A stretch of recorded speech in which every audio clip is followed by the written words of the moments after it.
Our closer is going to let you in on her powerful story that has touched us all. Please join me in welcoming Talaya Waskowicz with her moving story, Carly.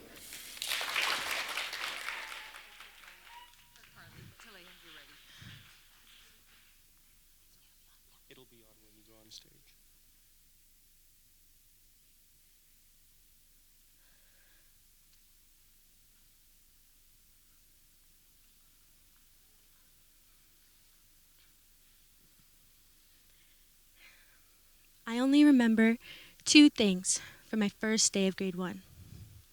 My mom easing my nerves, encouraging me to walk into the classroom, and Carly. Carly was seated beside a curly-haired girl. I remember thinking how similar they looked and asked if they were sisters. She laughed and said no. Carly and I instantly became close.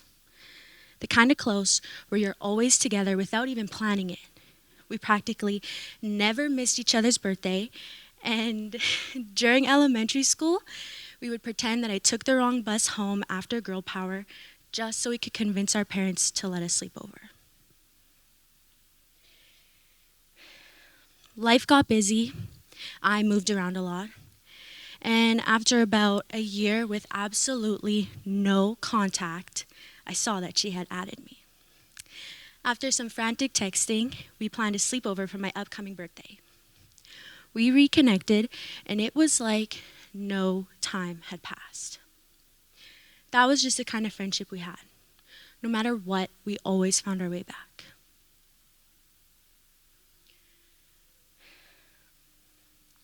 Carly has always been more than just a best friend. When I doubted myself, she reminded me who I was. When I felt insecure, she brought the confidence I had within back to the surface.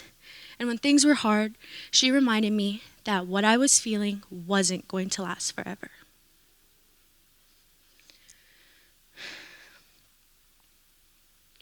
Before I started going to school here in Lloydminster, I experienced bullying in elementary. Not too often, but enough to make me self-conscious of my blue eyes and fair skin. Carly always admired both about me. I wanted to trade eyes with her. I thought that if I had brown eyes, I thought that having brown eyes would make me appear more native to everyone who said I wasn't. In grade 11, in grade 10, a boy made it his mission to kill my spirit. The day it started, I was wearing a ribbon skirt, and he told me to go back to my reserve where natives belong. After that, I became scared whenever I wore one because I knew that it would trigger his hateful thoughts. I went home and cried to Carly. My whole life, I wanted to look more native to fit in with the people around me. But that day, I told her that I was embarrassed to be Indigenous. I wished I was white. Why would he bully and make fun of me when we both have bright eyes and fair skin? But Carly never let me forget that my identity was something to be proud of. She told me that I was an Indigenous baddie who was so freaking smart and talented, and ever since then, I haven't been ashamed to be First Nation. So much so that I go out to little elementary schools and teach young growing minds about my culture and traditions as best I can.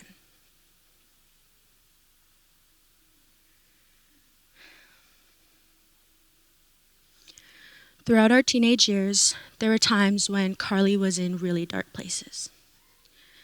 She'd tell me how she felt, what she wanted to do about it, and I'd remind her how important of a person she was to me and everyone else around her. We'd talk about our problems, trying to lift the weight off of one another, rather than sit alone with those thoughts and feelings.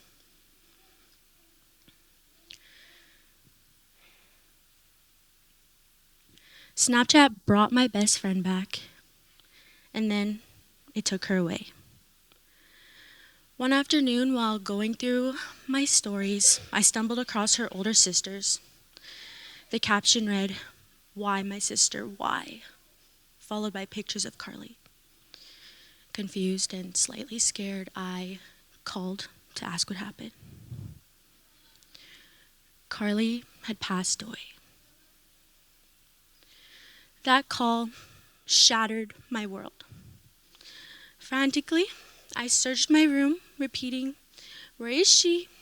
Where is she? She's not here." I had no pictures, no bracelet, no keepsake to prove she was here, to prove we were friends, to prove she even existed. Moments before she made that decision, she had came to me. It's not easy to admit, but I was slightly annoyed that morning. I assumed this time would be like the others, so I didn't try as hard.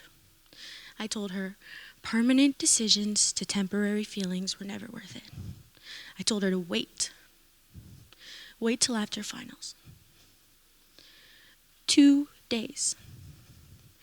All she had to do was wait 2 days and I would have been there.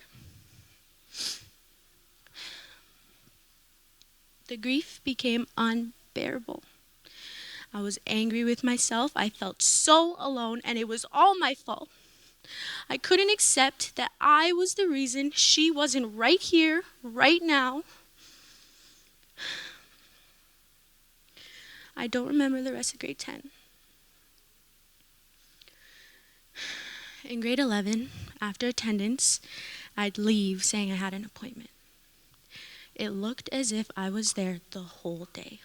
Meanwhile, I'm out driving, drinking, smoking, doing everything but focusing on my future. All my anger and terrible academics was all anyone noticed.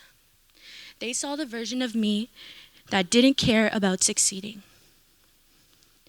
But what they didn't see was that I just lost the only person who had been there to accept every version of me. The only person I could trust with absolutely everything. The only thing that stopped me from failing grade 11 was Miss Spence's determination. She tracked me down, walked me to class, checking in every 20 minutes or so. And by the end of second semester, I was used to sitting in a classroom all day. Grade 12 came, and I was not about to be walked to class. So I walked myself. I got there on time, and in September, I'm named Baron of the Month. Through all my pain and anger, I'm being told that I'm a hardworking, kind, respectful, and engaging student. How do you go from drinking and ditching school every day to Baron of the Month? This change didn't happen overnight. It took remembering the lessons and encouragement Carly gave me throughout the years. Today, I am very confident when I say that I am doing much better. I've accomplished what the versions of me in grade 10 and 11 wouldn't believe were possible. This is the first time I've ever spoken about Carly and how much she impacted my life. We may have minimal pictures together, hence no younger photos of us, but there are countless memories.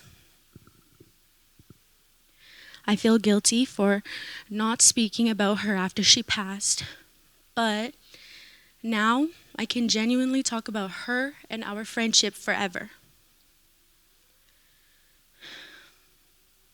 Love isn't always romantic.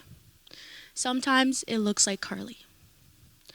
Her life was 17 years too short, but the impact she had on me will last forever.